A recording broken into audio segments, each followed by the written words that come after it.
is Frank van Beuningen, as we would pronounce it in Dutch. But for the non-Dutch speakers, let me say, just call me Frank. That's the easy part of my name. Thank you very much for the invitation to come and speak at this lunch meeting. And thank you, ladies and gentlemen, for taking the time out of your busy schedules today.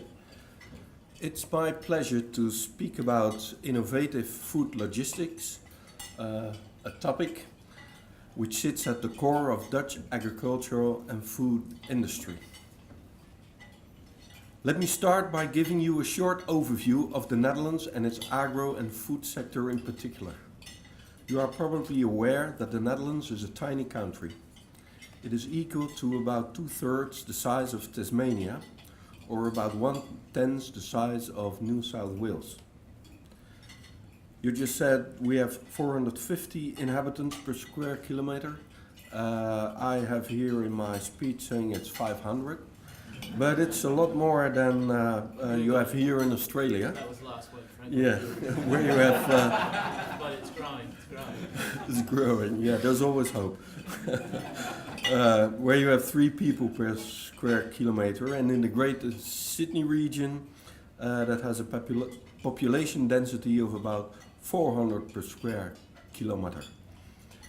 Despite the fact that we have a limited land, moderate soil quality and expensive labor, and a climate that is far from perfect, the output of the agricultural industry is remarkable.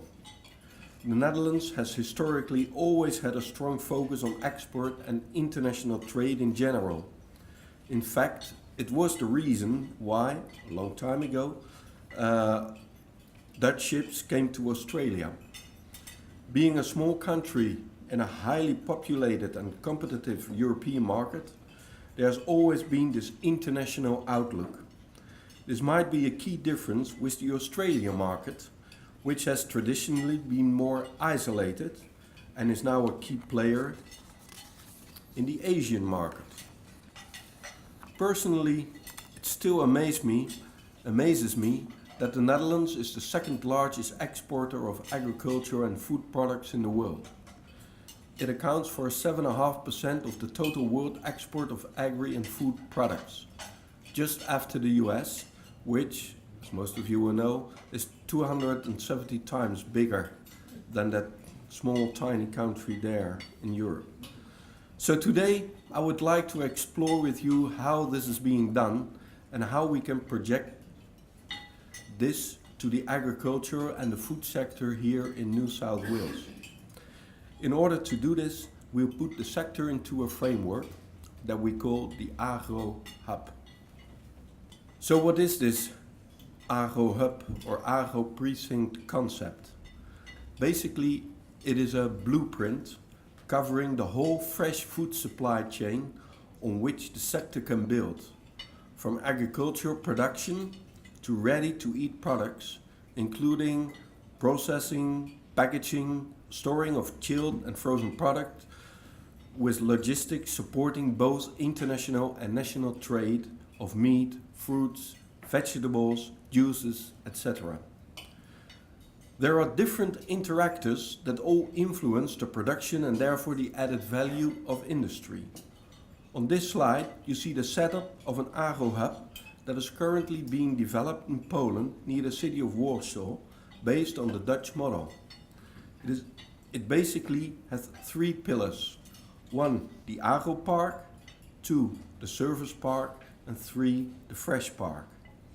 Before going into more detail into the different pillars, I would like to make some general remarks on the critical success factors.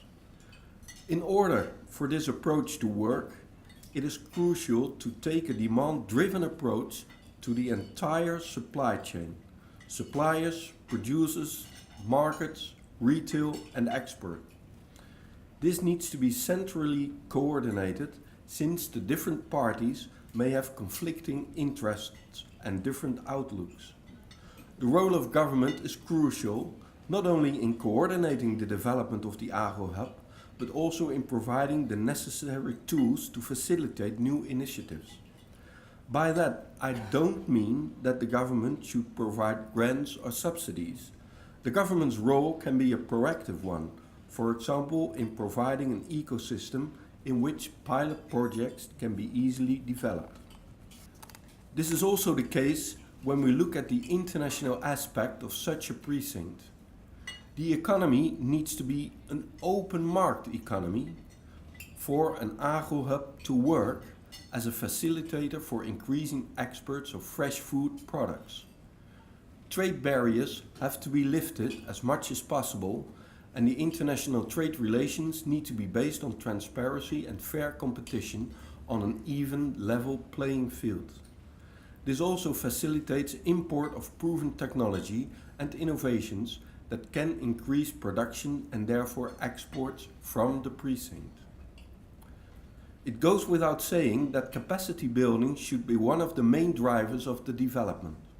In the Netherlands, there is a strong focus on bringing research and development into the agro-hub, preferably in the so-called triple helix model. This means that interactions need to take place between government, industry, and research within the precinct. As an example, the Agricultural University of Wageningen, centrally located in what we call Food Valley. This university drives research in collaboration with government departments and both SMEs and multinationals within that precinct. As just mentioned, well-educated workforce is crucial, and another good example where the triple helix model works well in the Netherlands is our World Horti Center in Naaldwijk, the heart of our greenhouse area, a little bit to the west of Rotterdam. The center has emerged from close cooperation between business, branch organizations, education institutions and government.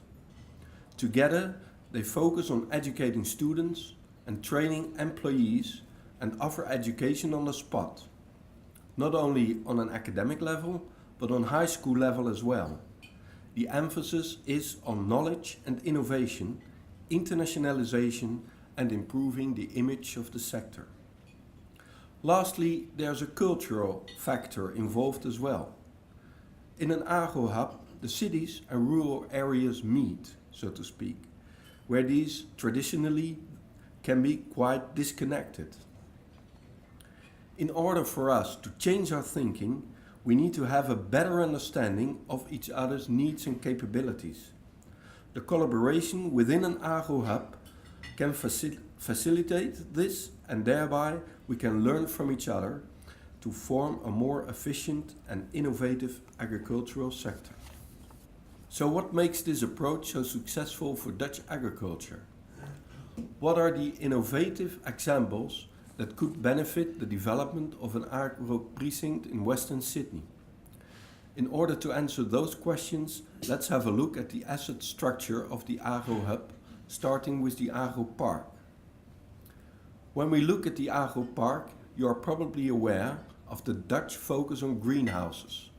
About 10,000 hectares in the Netherlands are filled with greenhouses, which is equal in size to the Western Sydney employment area. Those 10,000 hectares are only 5% of the total area used for food production, but greenhouses do account for 75% of all vegetables produced in the Netherlands. The greenhouses are an end product of R&D that was facilitated within the agro hubs. They have tremendously improved production rates, while reducing the need for water, energy and pesticides. I'll come back to R&D when we will look at the service park assets. So first, the fresh park assets. Within the fresh park, the logistics, processing, packaging and cold storage assets are hosted. Again, all of these elements have been developed by extensive R&D facilities within the different service parks. The key differentiator for our industry is intermodal transport, which has been adopted a few decades ago. This has tremendously increased bulk handling of agro goods and therefore increased efficiency while lowering costs. And logistics is going through major changes at the moment.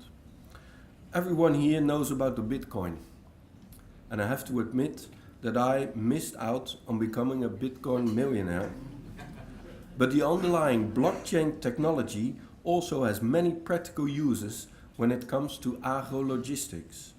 For example, there's a Dutch logistics company called Koopmans that now uses blockchain to provide its contractors insight in the transport of goods from the production facility to retail clients. This concerns not only track and trace information, but also makes all the transfer work digital, for example, in the change of ownership.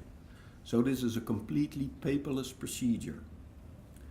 The logistical links between the agro hub, the port and the airport are well established in the Netherlands. The port of Rotterdam is the largest port in Europe, and Schiphol Amsterdam Airport is the fourth largest airport in Europe. It is this link between the agro hub and the airport where the Western Sydney precinct has a perfect opportunity to become world class. Where else in the world can we find a greenfield operation on this scale with the chance to implement the latest technology both in agro production, logistics and also for the airport itself? We already see that the Schiphol example being used as inspiration for Western Sydney Airport, and the focus on getting products to regional market in Southeast Asia quickly aligns well with Amsterdam Airport's fresh food cargo. As I mentioned before, this is, in my opinion, the most critical part of generating an agro hub which is innovative and ready to compete on a global scale. So that is the service park assets. Investment in research and development is one of the key elements to achieve higher productivity and economic prosperity. In the Dutch policy, it is industry that sets the agenda for R&D investments in its field. The government does not, I say not, make its own proposals for the sectors, but invites businesses and scientists to draw up action plans. The plan serves as a base to develop concrete lines of actions. More and better public-private partnerships are expected to increase the innovative power of businesses and thereby generate new products and services to face the challenges of the future. And it is crucial to integrate research institutes in the precinct. Ultimately, the R&D component creates the opportunity to have a comparative advantage in the regional markets. The mix of the science drive in tandem with the market-driven approach, and those two generate innovative and commercially viable agro technologies. So in conclusions, let me sum up the advantages. What are the main advantages of this approach to both production and logistics of fresh food products? First of all, there's a shorter time to the market. Secondly, reduction of logistic cost and transportation difficulties are solved. Thirdly, it stimulates innovations. Fourth, it's more resilient to trends and faster market responsiveness to trends. 5, there's a reduction of environmental impact. As a 6th point, shared expertise and knowledge. Shared utilities, facilities and resources as a 7th advantage. And number 8, regional development, e.g. employment generation and enhanced education opportunities. To conclude, I want to point out that it is key to work on solutions together. Australia and New South Wales in particular, both have been a leader in agricultural innovation for decades. With the development of a greenfield agro precinct and a new airport close to both national and international markets, these are very exciting times. We are keen to learn from you on how to implement the latest technologies. It is where we can work together and continue to build on our agricultural sectors, which are already world-class. For those of you who are interested, we can bring you in contact with companies and experts in the Netherlands who are familiar with the concept of an agro-hub. Because if agro-innovation were an Olympic discipline, Australia and the Netherlands would compete for the medals. Collaboration and cooperation is here the golden combination, is my firm conviction. Thank you for your attention.